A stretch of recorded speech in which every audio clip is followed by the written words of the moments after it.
Hello everyone. आज मैं चर्चा करूंगी चीटिंग के ऊपर।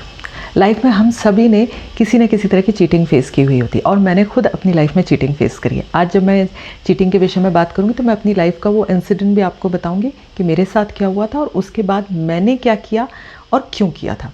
तो हम बात करते हैं चीटिंग की। चीटिंग एक तो होती है रिलेशनशिप रिलेटेड और दूसरी होती है प्रोफेशनल या फाइनेंशियल चीटिंग। मैं आज प्रोफेशनल या फाइनेंशियल चीटिंग की बात करूंगी। तो जिन पॉइंट्स को मैं टच करूंगी वो इस प्रकार से हैं। पहला पॉइंट तो ये होगा कि अगर आपके साथ चीटिंग हो जाती है तो फिर आपको क्या करना चाहिए, उसके पीछे के एस्ट्रोलॉजिकली रीजंस क्या हो सकते हैं, स्पिरिचुअली आपको क्या करना चाहिए और चीटिंग हो जाने के बाद आप अपने भाग्य को कैसे पॉजिटिव बना सकते हैं। दूसरा, जो व्यक्ति चीटिंग करता है उसके भाग्य में किस तरह के परिवर्तन होते हैं, उसका भाग्य किस तरह से बदलता है। यस, भाग्य मॉडिफाई होता है, भाग्य कुछ हद तक बदला जा सकता है क्योंकि भाग्य कोई स्टैटिक चीज़ नहीं होती है।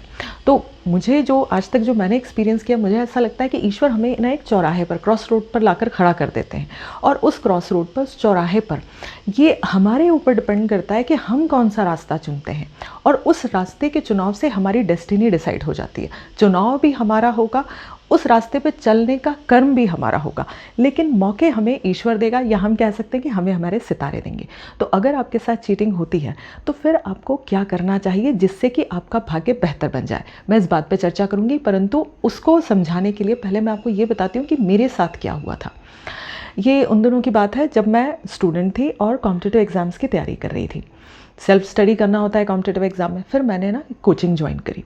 कोचिंग में मैंने 1 महीने ही पढ़ा था कि वहाँ के जो सर हैं उन्होंने मुझसे कहा कि आपका तो नॉलेज सब्जेक्ट्स पे बहुत अच्छा है और आपकी पकड़ बहुत अच्छी है, आप चाहें तो हमारी कोचिंग में पढ़ा सकती हैं। तो मैंने सोचा चलो भाई अच्छी बात है, फंडामेंटल्स क्लियर हो जाते हैं हम जितना पढ़ाते हैं, और मुझे पढ़ाने का शौक़ भी रहा था। तो मैंने हाँ कर दी और मैंने कोचिंग में पढ़ाना शुरू किया। बस क्योंकि मैं काफ़ी यंग थी और ख़ुद भी एक स्टूडेंट थी तो मैंने उनसे इस बारे में कोई बात ही नहीं करी कि वो मुझे क्या देंगे, पर मंथ क्या देंगे, पर क्लास क्या देंगे, कुछ बात ही नहीं करी। ये मेरी पहली गलती थी, ये मैंने गलत किया। आप लोग अपनी लाइफ में ऐसा कभी मत करिएगा। अगर आप किसी के साथ कोई भी फाइनेंशियल डीलिंग करते हैं तो हमेशा उसकी पूरी तरह लिखा पढ़ी कर लें, हर टर्म्स एंड कंडीशन क्लियर करें, B it with your family friends हो, रिलेटिव्स हों या फ्रेंड्स हों, सबके साथ मामले पूरे क्लियर कर लिए। पर मैंने नहीं किया और फिर उसी का रिजल्ट भी मुझे आगे भुगतना पड़ा। तो मैंने कोचिंग में पढ़ाना स्टार्ट किया। इस बीच में उनमें से एक की मैरिज का भी टाइम आया और वहाँ टोटल 3 मेल टीचर्स थे और वो तीनों के तीनों जो है वो शादी में चले गए और उन्होंने कहा मुझसे कि आप बाकी के सब्जेक्ट्स भी देख लीजिएगा। मैंने कहा ठीक है, मैं पढ़ा लूँगी। मैंने उन दिनों, वो लगभग 15 डेज़ का ड्यूरेशन था जब वो लोग सब छुट्टी पर गए थे, मैंने 8-8 घंटे क्लासेस ली। फिर वो आ गए, उनकी क्लासेस उन्होंने ले ली। मैं पढ़ाती रही, लगभग 6 महीने मैंने वहाँ कोचिंग में पढ़ाया। और फिर उसके बाद जब मेरे खुद के एग्ज़ाम्स आ गए तो फिर मैंने उनसे बोला कि सर अब मैं नहीं पढ़ा पाऊँगी, और फिर मैंने वो कोचिंग छोड़ दी। लेकिन छोड़ते समय भी अपने मतलब शाय नेचर की वजह से, मतलब मैं फाइनेंशियल रुपए पैसे की बात करने में बहुत शाय थी, तो मैंने उनसे ये बात ही नहीं करी। फिर भी जाते जाते भी बात नहीं करी कि मेरा कितना बना या मुझे क्या मिलना चाहिए। 6 महीने तो मैंने इस बारे में कोई बात ही नहीं करी थी और उन्होंने मुझे सिर्फ 6,500 बीच में 3,500 बीच में दिए थे, 3,600 उन्होंने वो मुझे बीच में दिए थे। अब मैं कोचिंग मैंने छोड़ दी और फिर मैं घर में पढ़ाई करने लगी। फिर मुझे लगा शायद कुछ दिनों बाद वो खुद फ़ोन करके मुझे बुलाएंगे या बोलेंगे कि आप अपना ले जाइए, पर उनका कोई फ़ोन नहीं आया। तो मैंने उन्हें एक दिन फ़ोन किया। मैंने उनसे कहा कि सर जो मेरा जो भी हिसाब किताब बनता है आप मुझे बता दीजिए कि मैं कब लेने आ जाऊँ। तो उन्होंने मुझसे एकदम से कह दिया कि आपका क्या हिसाब किताब बनता है। वो एकदम से बड़े बिफर गए और उन्होंने मुझसे कहा कि आपने तो कुछ किया ही नहीं, आपने किया ही क्या कोचिंग के लिए, आपका जितना भी बनता था वो हमने दे दिया आपको, 3,600 बस वही आपका, और कुछ नहीं बनता आपका। आई वॉज वेरी शॉक्ड, मुझे बड़ा झटका लगा और मुझसे कुछ बोलते ही नहीं बना, बिकॉज उन्होंने इतना रूडली और एरोगेंटली बात करी कि मतलब मैं बहुत ही ज़्यादा शॉक्ड रह गई।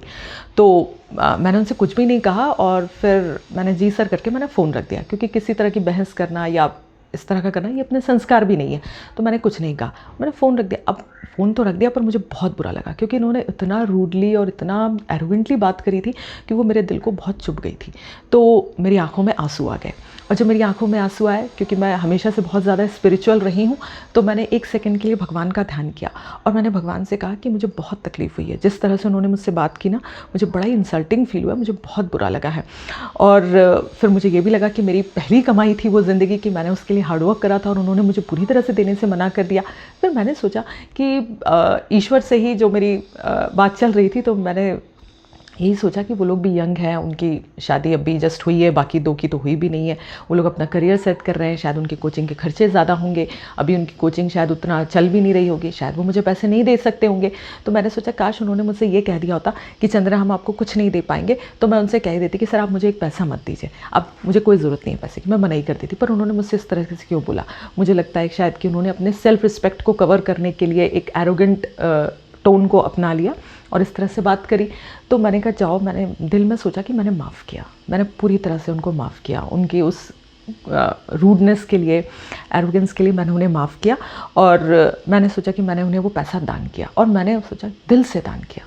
मतलब ये नहीं था कि मेरे को मिला नहीं इसलिए, मैंने कहा नहीं, मैंने शायद उन्हें मुझसे ज़्यादा ज़रूरत है इस पैसे की, अपना करियर वो सेट कर रहे हैं, उन्हें ज़्यादा ज़रूरत है, तो मैं उनको ये पैसा दान करती हूँ और दिल से दान करती हूँ। और इसलिए मुझे कभी उस पैसे का कोई अफसोस नहीं हुआ, और मेरे दिल में जो भी उस समय जो पीड़ा थी ना, वो उस समय पूरी तरह ख़त्म हो गई। मैंने अपने आंसू पोंछे and I became very normal. क्योंकि अगर मैं उन्हें माफ़ नहीं करती तो मेरे दिल में कहीं ना कहीं वो ग्रज रहता, वो एक कसक या टीस रहती, और वो टीस क्या करती, रह रह के दिल में उठती रहती, और फिर मैं अपने एम पर फोकस नहीं कर पाती। तो इसलिए मैंने सोचा कि नहीं, मैं पूरी तरह से माफ़ करूँगी, और मैं उनको रुपया जो है मैंने दान करती हूँ।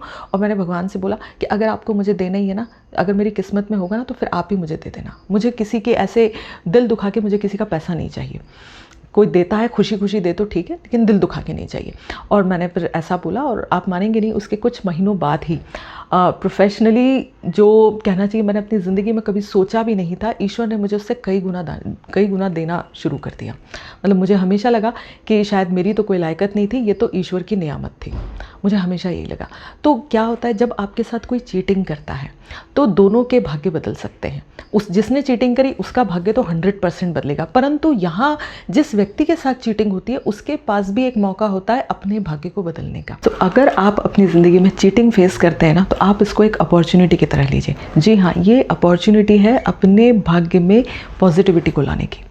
क्योंकि आप ये सोचिए कि पिछले जन्म का कोई लेन देन बाकी था, और कोई कर्म कटना था, और इसलिए वो इंसान आपसे वो पैसा लेके गया, और इसके लिए आप ईश्वर को थैंक यू बोलिए कि चलिए जो लेन देन बाकी था, जो कर्म कटना था वो कट गया, वो इंसान लेके चला गया, और अब आपके उसमें जो एक निगेटिविटी थी वो चली गई, वो ख़त्म हो गई।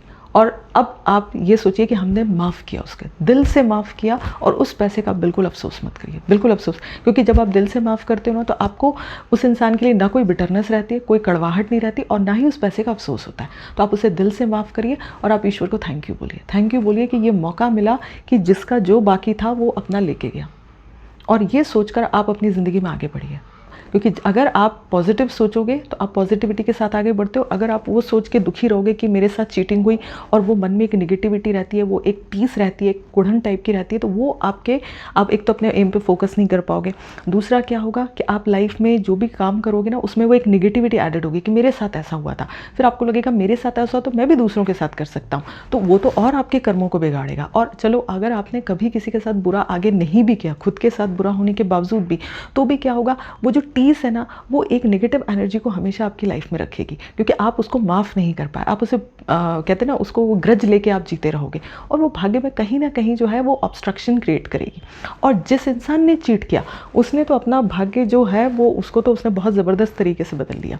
वो आज कोई एक इंसान 5 लाख की चीटिंग करता है, और वो सोच के खुश होता है कि अरे वाह, मैंने 5 लाख कमा लिया। उसे क्या पता कि वो तो 5 करोड़ कमा सकता था, ईमानदारी से रहता तो 5 करोड़ कमाता, परंतु आज उसने अपने 5 करोड़ का दरवाज़ा बंद कर लिया। अब वो 10 दरवाजे खटखटा ले, पर उसका वो 5 करोड़ वाला दरवाज़ा नहीं खुलेगा, अब 1-2 लाख वाले दरवाजे खुल जाएंगे।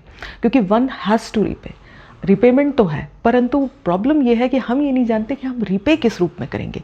क्या हम उसको, भाग्य के दरवाजे हमारे बंद हो जाएंगे आगे कमाने के, इस रूप में रीपे करेंगे, या हमारे पास जो जमा पूंजी है वो निकल जाएगी, बिजनेस बंद हो जाएगा, नौकरी छूट जाएगी, घर में किसी को बहुत ऐसी बीमारियां हो जाएंगी कि जिसके लिए लगातार आपका पैसा बहता चला जाएगा, या परिवार पे कोई और विपत्ति आएगी, एक्सीडेंट आएगा, क्या किस रूप में आपको रिपे करना पड़ेगा ये हम नहीं जान सकते। मतलब खून, पसीने, पैसे, इनमें से किससे आप उस चीज़ के लिए रिपे करोगे, कब रिपे करोगे, ये नहीं जाना जा सकता। और सबसे बड़ी अफसोस की बात यह है कि ये तो जाना ही नहीं जा सकता कि आपकी किस्मत में आगे क्या था, और वो एक चीटिंग करके वो किस्मत का दरवाज़ा जो है, वो गोल्डन दरवाज़ा जो है वो हमेशा के लिए बंद हो गया। वो जो करोड़पति अरबपति बन सकते थे, अब नहीं बन सकते। अब वो एक नॉर्मल मिडिल क्लास लाइफ या लोअर मिडिल क्लास लाइफ जीते रहेंगे, उन्हें पता ही नहीं होगा। वो खुश होंगे कि छोटी मोटी चीटिंग्स करके लोगों को धोखा देके हमारा तो बढ़िया चलता रहता है, हमें तो कोई दिक्कत ही नहीं होती। क्या पता उन्होंने क्या खो दिया। तो व्यक्ति जो है वो कभी नहीं जान पाता कि वो क्या खोता है। और इसी प्रकार जो व्यक्ति माफ़ करता है ना, जो ग्रज नहीं रखता, जो बिटरनेस नहीं रखता, वो भी ये नहीं जान पाता कि उसने अपने लिए कौन सा गोल्डन दरवाज़ा खोल लिया है। और ईश्वर जो है हर चीज़ का हिसाब रखते हैं। हम किसी का 1 रुपया लेंगे, ईश्वर हमसे उसका विद इंटरेस्ट वसूलेंगे, परंतु प्रॉब्लम ये है कि हम ये नहीं जानते भगवान का इंटरेस्ट कितना लगता है, 10%, 100% या 1000%, बट विद इंटरेस्ट रीपे करना पड़ता है। ये बात तो ज़रूर रहती है, क्योंकि ये मैंने अपने एस्ट्रोलॉजिकल रिसर्च में देखी। कुछ लोगों की कुंडली में मैंने देखा बहुत ज़बरदस्त पोटेंशियल है कमाने का, पर साथ में चीटिंग के भी योग हैं। और जब मैंने उनसे कंफर्म किया कि कहीं उन्होंने लाइफ में चीटिंग तो नहीं कर दी ना, क्योंकि अगर उन्होंने चीटिंग करी है तो उनको प्रोफेशनल डाउनफॉल है, फिर वो उबर नहीं पाएंगे। और उन्होंने कंफर्म किया कि यस, हम बहुत अच्छा कर रहे थे, वो are doing great in our profession, और फिर हमने चीटिंग्स भी करी हैं, और अब जो है हमारा प्रोफेशन जो है वो संभल ही नहीं पा रहा है। और फिर मुझे कहना पड़ता है कि अब जो हो गया है तो अब तो ये डाउनफॉल है। क्योंकि क्या होता है, व्यक्ति चीटिंग करता है, निगेटिविटी आती है, फिर वो पंडित और एस्ट्रोलॉजर के पास जाता है, रेमेडीज़ करता है, पर कोई रेमेडी भी काम नहीं करती, क्योंकि सबसे बड़ा कर्म होता है। और इसलिए इंसान को ज़िंदगी में हमेशा सिर्फ अच्छे कर्म करना चाहिए, और ये सोचना चाहिए कि जो मिले वो ईमानदारी से मिले, ना किसी के आह लगा हुआ पैसा मिले, ना किसी का दिल दुखाया हुआ पैसा मिले, और ना ही कोई चीटिंग का पैसा मिले। जो ये पैसा मिलता है ना, वो गोल्डन मनी होता है। तो मैं उम्मीद करती हूँ कि आपको ये मेरा वीडियो पसंद आया होगा। अगर इसे पसंद आया तो प्लीज़ इसे लाइक एंड शेयर ज़रूर करिएगा, and don't forget to subscribe my channel. Thank you.